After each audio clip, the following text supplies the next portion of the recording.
सम्मानित मंच,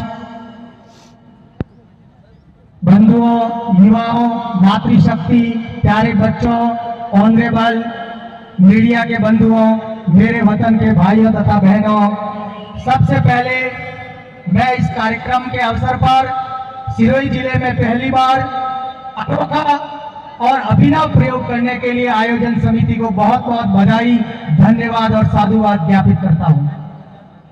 इस अवसर पर आभार भी प्रकट करता हूं जिन्होंने हमें अवसर दिया और मुझे पर्टिकुलर गैर राजनीतिक व्यक्ति होने से इतिहास के मुद्दे पर बात करने का अवसर दिया। मैं उनका शुक्रगुजार हूं। आबू इतिहास, संस्कृति और पुरातत्व का त्रिवेणी संगम रहा है। यहां पर पूर्व समय में ब्रह्म खाई थी, जिसे हिमालय के पुत्र के रूप में नंदीवर्धन ने अर्बुद नामक सर्प की सहायता से उस ब्रह्म खाई को काटकर वर्तमान में अर्बु पर्वत आबूराज खड़ा है। वह स्थान अति पवित्र माना गया है। महाभारत के वन पर्व में श्लोक संख्या 55 में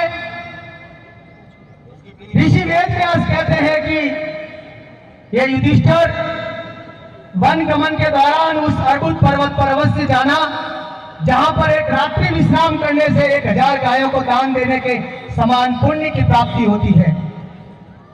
तत्तो गच्छेत धर्मज्ञ हिमवत सुतम अर्बुदम तत्रास्मे आश्रमस्य वसिष्ठस्य त्रिलोकेषु विश्रुतः तत्रास्मे रजनीमेकां शास्त्रतो फलभेत्।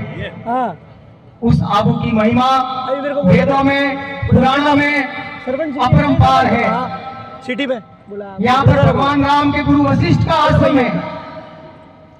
चंद्रावती जो पश्चिमी भारत की राजधानी रही, महानगरी रही, वाणिज्य कैपिटल रही, वो इस खराड़ी, प्राचीन नाम खराड़ी आबू रोड के पास में स्थित है। यहाँ पर जिस मूंगथला में अपन खड़े हैं, मुद्गलेश्वर का शिवालय, जहां पर 838 ईस्वी का शिलालेख अपने आप में गौरव है। मधुसूदन जी का मंदिर जो जहां पर धारावर्ष परमार का 1185 ईस्वी के शिलालेख इस बात के सबूत है। पाठ नारायण जो गिरवर में है, जहां पर 1287 ईस्वी का शिलालेख यह प्रमाणित करता है कि धारावर्ष परमार एक बाण से 3 भैंसों को एक साथ बीन सकता था, और जिसके प्रमाण आबू पर मौजूद है। मैं सिरोही जिले के चंद ऐतिहासिक स्थलों की ओर आपका ध्यान आकर्षित करना चाहूंगा। सन 1178 ईस्वी में कासिंद्रा का युद्ध हुआ, जो भारत के इतिहास का गौरवमय युद्ध था। बिल्कुल, जहां पर विदेशी आक्रांतों का गजट और उनके राइटर ताजुल मासिरी और तबका नासिरी में यह उल्लेख है कि मोहम्मद कोरी घायल हुआ और पराजित होकर 1178 में लौटना पड़ा। यह कासिंद्रा आबू की तलहटी में है, जहां पर धारावर्ष परमार, नाडोल के शासक केलन चौहान और गुजरात के चालुक्य साम्राज्य की मातृशक्ति ने, नायकी देवी ने उस सेना का नेतृत्व किया। यह हमारे लिए गौरव का विषय है। हम सबके लिए इतिहास का ये ऐसा गौरव जनमानस के सामने लाना हम सबका कर्तव्य है। सारनेश्वर जी के युद्ध में अलाउद्दीन खिलजी की पराजय हुई 1298 ईस्वी में।